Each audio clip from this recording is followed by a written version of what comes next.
Hey everyone, happy Friday.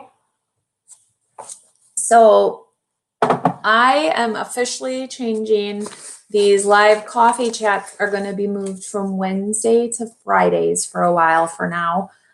Since my kids have their Zoom learning on Wednesdays, that kind of consumes my whole morning. And then by afternoon, we're into something else. So I'm just going to officially move it to Friday. Makes my schedule a little bit nicer. So for now, Friday it is. Hey, everybody. Hey, Kayla and Welsh Lady, Robert, Joel, Leo. So I had a question from Amy. She was asking, she had gone to a funeral recently and her mom was not able to go. She's wheelchair bound and just, she wasn't able to make it, but she had questions after. If her mom had attended, how would we have been able to assist her to get up to the casket to see her sister at the viewing? I have thought about this because if you're sitting in a wheelchair, you definitely, you can see the person, you can see their nose, you can see part of them in the viewing, but you can't get a good look at them. So aside from standing the person in the wheelchair up, which is not always a plausible thing that can happen, we would have to know ahead of time and almost devise some kind of a ramp or something that we could wheel the chair up on. We could raise the bed of the casket if it raises and tilt the bed if the bed tilted towards the individual. It would be like a child essentially attending a visitation where they're kind of at the same, certain kid height that you can only see so much. Now, a kid, I will bring up a chair very quickly and have the kid hop up so they are not peering at a weird level. But I think that this is such a great question. What do people who are wheelchair bound do to be able to view the deceased better? So I'd love to hear back from people who are maybe wheelchair bound that have gone to visitations. And is there something that you've been able to do to help yourself see the individual in the casket easier? I would like to know maybe how I, as a funeral professional, and can pass on to other funeral professionals, how can we make that a better experience for you? My group name on Facebook, it's Funeral Directing 101. That's the student group that's on Facebook, Kayla. I'll watch for your request to come through. A few minutes advanced warning on live streams. So let me ask you this, if I just click to go on before I go live, do you get a notification that, because like I click go live and then I enter the title and I put up the screen image. If I do that and give it like 5-10 minutes, does that give you, I don't know the process there. I don't watch other people's lives really. So I don't know how it triggers you. So, hey, Julie from St. Louis. Julie, are you going to try and come to our meet and greet tour of the water cremation place when I'm down there next month? Is it a good idea for a mortuary student trying to get an apprenticeship to get a pre-med license? You can. It depends on the funeral home you work for. They may not do insurance. They may only do trusts, and you don't need to be licensed to write trusts. So you may not need that license depending where you work. So it might be a good thing to, get through your apprenticeship and get you that part of it handled. Unless the place wants to pay for you to do the classes and stuff, then definitely snatch that up. So you're welcome, Michelle. Oh, awesome. Yay. Let me know since I'm in your state if you need any help. My mother was in a wheelchair. We attended a funeral where the funeral director moved the kneeling thing so she could be closer to view. So got her at least a little closer. I am ready for fall. All sorts of jeans, hoodies, comfort. I've been baking a lot more than normal. Pumpkin spice creamers. Yeah, it's bad, guys. It's bad. I love fall. Would you recommend any position specifically in a funeral home for a new mother? I want to become a funeral director, but am now preggo. Hey, that's exciting. Just going and doing arrangements and helping, maybe work alongside the funeral director, do like a funeral director assistant type thing, and maybe work funerals and visitations and work in the office. Just be kind of a helper to whoever you can jump in and help to. It's also going to give you a broader range of skills than maybe you would get if you were just focusing on the director position. So see if there's maybe something that you could do along that lines, helping the aftercare person, helping the pre-need, all sorts of things. My day in the life, it would probably be the same exact thing if I did another one. So the hard thing is, like, I'm not going to go on a real funeral because of the family. I can't show them and got to protect them. I can't show deceased. So I'm a little limited on some of that and in sharing that. So it makes it kind of hard doing all of that, but I'll work on something. We'll see. I do a lot more behind the scene, just talking about different little parts of my day in my Patreon group. So if you want to join Patreon, you can. I just did a live coffee chat with them prior to this one. And so it was just me and them asking me questions, which it was like 5 people and me. So they got my undivided attention answering just their questions. So that's kind of a little bonus of doing the Patreon, and, subscribing is some of those little extras as well. Casket crawlers, Robert, I know, I was just talking about that in the Patreon group. I will do one on that just to talk about it. It makes me think worms when you say casket crawlers, though it's crazy. You're welcome, Dwell in Faith. I feel like I just missed a question.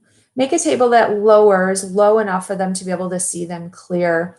We would almost have to set the casket on the ground, and that's something that we could do, is just have the casket down on the ground. It would look odd to probably everybody else, but if we knew ahead of time that that was how we were going to do viewing, then I'd be fine with it. And everybody, if it was like a spouse that was in a wheelchair, or immediate family member, and we knew, we could easily accommodate that, and everybody would know that that's why we were doing it. Just for a person who is allergic to formaldehyde, would that or any other allergies affect reaction to embalming and chemical reactions? No, it shouldn't, because it's a response your body does once that is touching it, and your body won't be responding to anything. Does that make sense when you're dead? Hey, in Ohio, every one of the remains looks similar: rosy cheeks, super powdery white face. Reasons or mass prepared, different states. It depends. If they died active duty, they would have all been prepared by the same people. They may have been touched up by the funeral directors if there was anything, but they would have all been embalmed and prepared by the mortuary affairs of that division or branch of the service. So at every funeral I've been to, we've always gone right from the mass or viewing and driven to the cemetery. Is that possibly being changed due to COVID restrictions, or not necessarily? Some of it is, but it is definitely, there seems to be no traditional. What has become more popular is having the funeral, doing the luncheon, and meeting at the cemetery later, or just the family meeting at the cemetery for a casual graveside later. That has become more popular.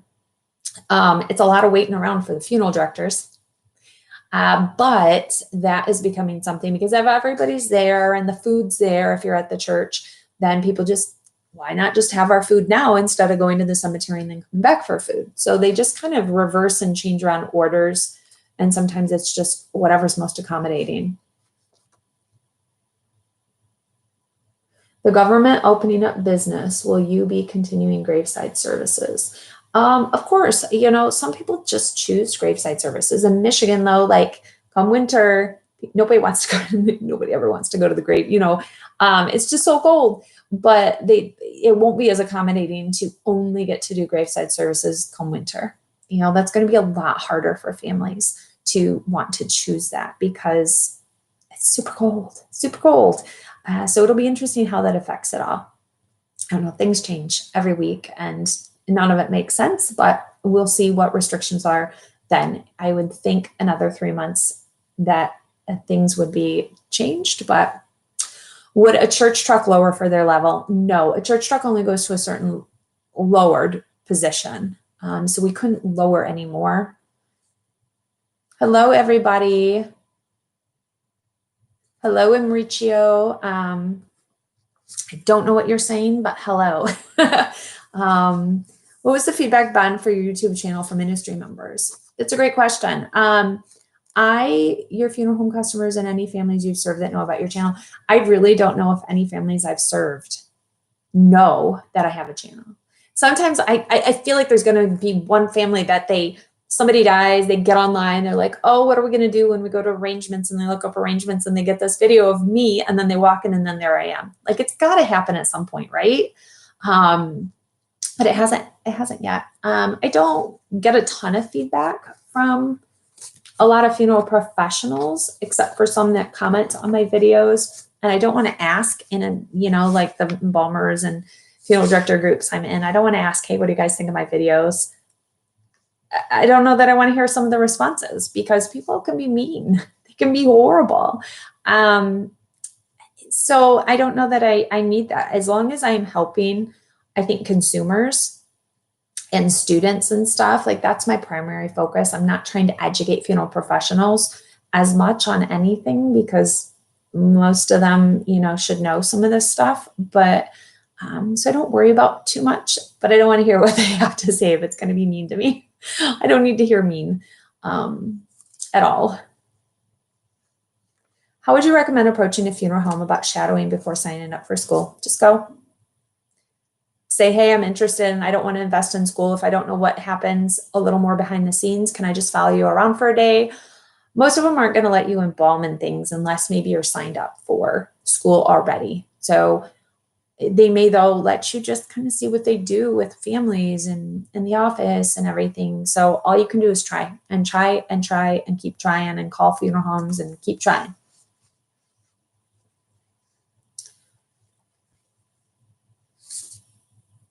I think you're an absolute angel. Oh, thank you. I got my free mug. I live the retro color and style. Wish you had a 16 ounce on that. Said coffee with Kari. Yeah, I don't have big ones. I didn't want really small ones. Some of them are a little too small for my taste, but maybe I'll do a much bigger. I'll do a jumbo coffee with Kari mug next.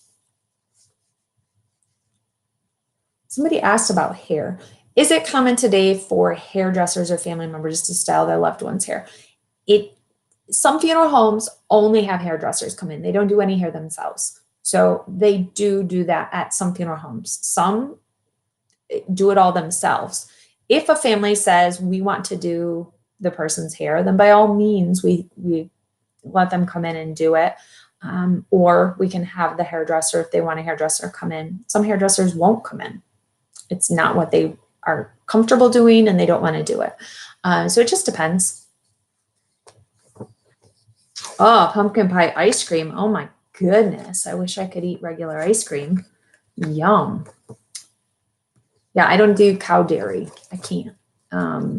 But there may be an ice cream video coming up because I might be working with a local ice cream company to create a Halloween ice cream. Hoping that it comes through. It would be so fun. I'm a Pentecostal Christian and not familiar with the Catholic Mass. Do you know if there are any videos or tips or anything about attending a Catholic Mass? I want to be respectful because there's a lot of responses. There are a lot of responses. I did do a video with somebody from the Catholic Church. It was just us talking about the order, basically, of a Mass and kind of what's taking place during it. So I should maybe just post that video. I really want to do a better video about Catholic funerals, like in the church and, have a little more hands-on. But for the time being, maybe I'll just get that one up and post it and give a few visuals to it so you can see. So what I love about a Catholic Mass is its predictability. Like, every Mass is pretty much the same. The homily is going to be different, which is the sermon about the person, essentially.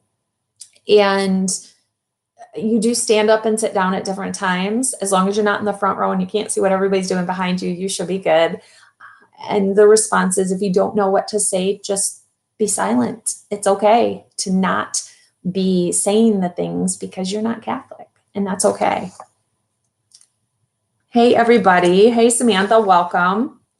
From what I've learned, so Carla asked a question about keeping a bone after cremation. She said, especially with like water cremation, the bones are so white and clean and pretty, essentially, that she's like, can I keep one bone in whole? And so I want to look into some laws on this. I think each law has determined their own, or each state has determined their own law on if you can do this or not. Because with cremation, part of the rules are you have to return the cremated remains so they do not resemble a bone. They don't resemble a human body at all.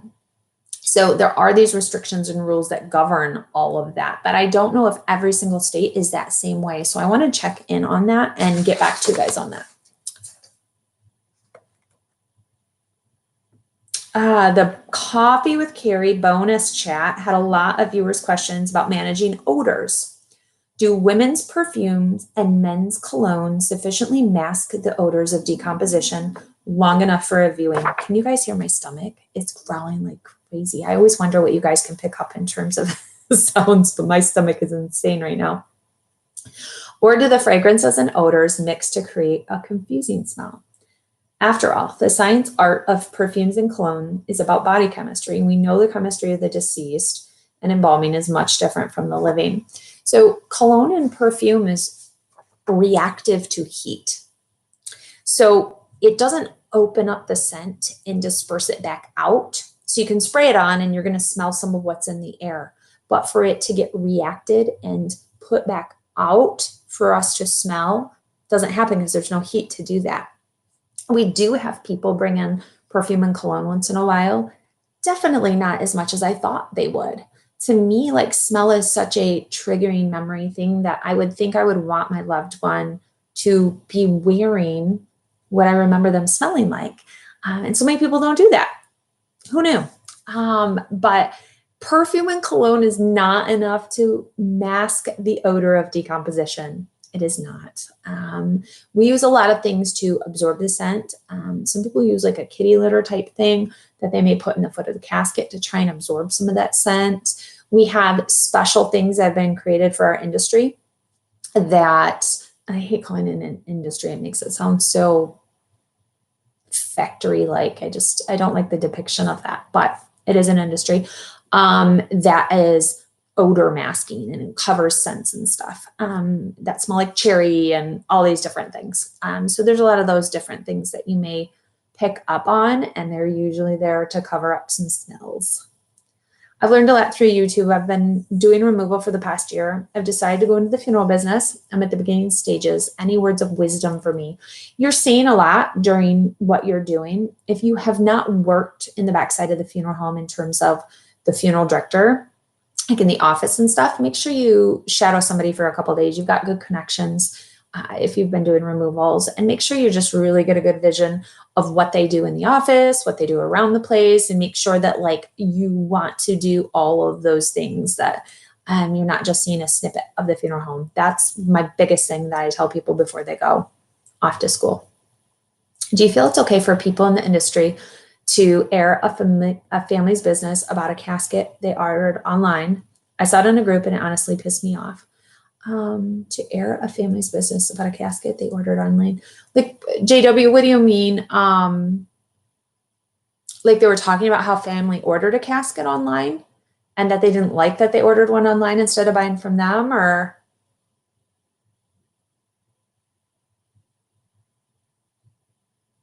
I'm just wondering what that situation was. Good morning from Germany. Hello, Michael in Germany.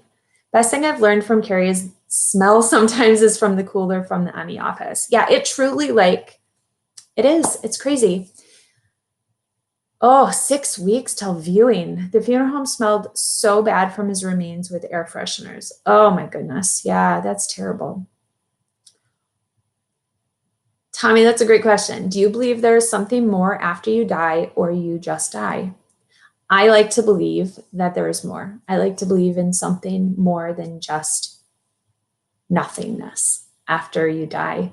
Um, it's hard though, isn't it hard to believe in something you can't know for certain until it happens? That's that's where the faith component, I guess, comes in. Yeah, it scares a poop out of me too, honestly. It's hard to think about that it just is over one day and we don't get this life here anymore. I think what scares me most about all of that is just leaving my girls, or my not knowing what happens to my girls, or not knowing them waking up a morning without me here with them. Like, don't get me started. That's what scares me. um, that was didn't like the fact and it was damaged, and I was talking about it on Facebook, and I was like, if I was the family, I would be mad. Yeah, so I think if they're discussing it in like a business professional group, that's one thing, like that we talk about what we encounter and stuff. And if I encountered, hey, I had a family order a casket from this company and it came damaged and this was our situation and stuff, I think there's a way to talk about things that you can help others within your profession learn, where you're not just bitching about the family. That is what gets me, is when people want to complain about families for doing something. And a lot of times it's because the families weren't directed by the funeral director correctly. That drives me nuts. Families have every right to buy caskets from somewhere else, and they cannot be held to any standard. They can't be made to come in and sign for it or be there at delivery or anything. If they don't, the rule is if you don't make every family do something, you can't make certain families do it just because they have purchased from somewhere else.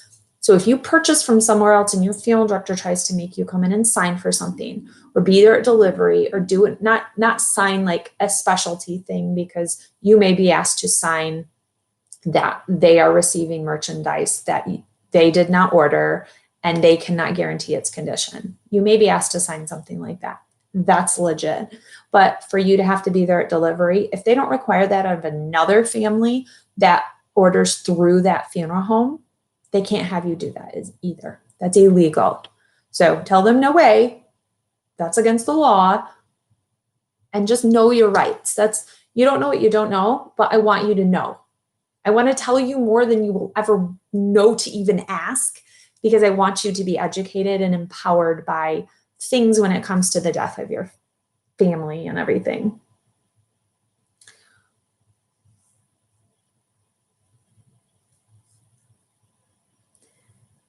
I worked on hospice care, I believe, more than death. You guys are having a chat on the side. I unfortunately lost my 22-month granddaughter.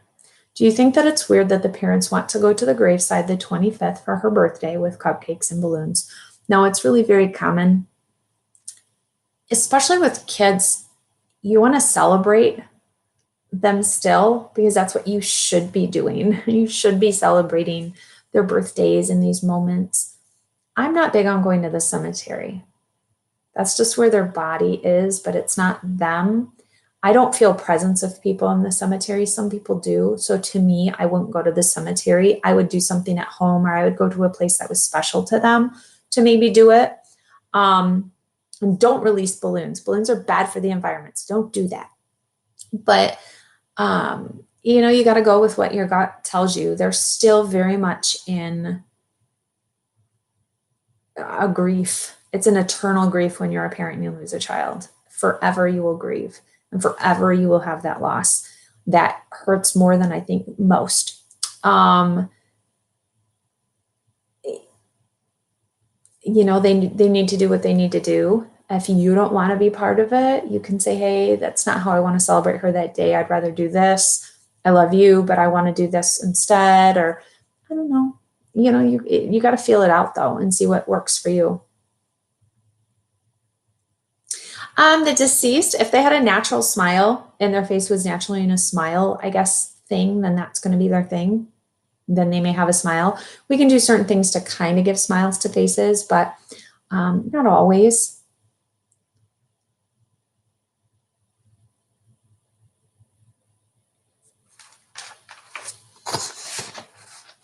Hey, Mimi Reed. Welcome, welcome.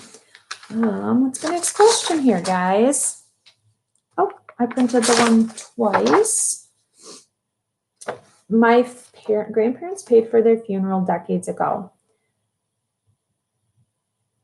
I mentioned to my husband that they died back in 2012. Oh my gosh, a grandmother was 98 and grandfather was 103.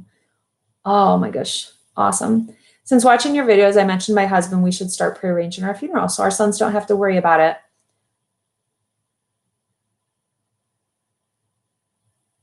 No funeral. Now, when my dad died, he had insurance, but that was it. No plans, nothing. So right after his unexpected death, we had to go to the funeral home and pick out the casket and do all of it. My question is, if we have life insurance, is it unnecessary to prearrange a funeral, or should we have both a prearranged funeral and life insurance? So you have already kind of answered your own question.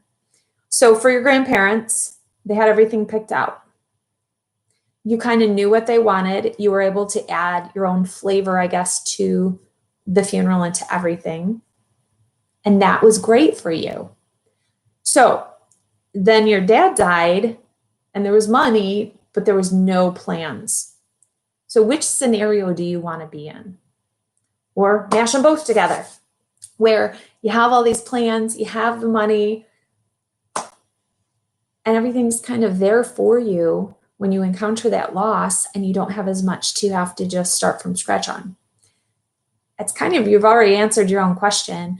The whole thing is kind of a gift to give your family. It truly is, to have your wishes in place somewhere. So they know kind of what you wanted and then what they can add to it to have what they need as well. And to have funds to do that is crucial. So life insurance and funeral arrangements that are planned out, not just pre-funding, are great to do for your family. I'm always going to be an advocate for it, but you've kind of answered your own question with that. Oh, and you were talking about the funeral director went over and used an actual typewriter to type up the bill. Yes. Typewriters are still around and are used a lot in the funeral business. Some of them, like contracts, definitely should be auto-generated on the computer, not on the typewriter. But funeral directors get in huge ruts and they just do the same thing they've always done because that's what they've done and they don't change it. Why change it now?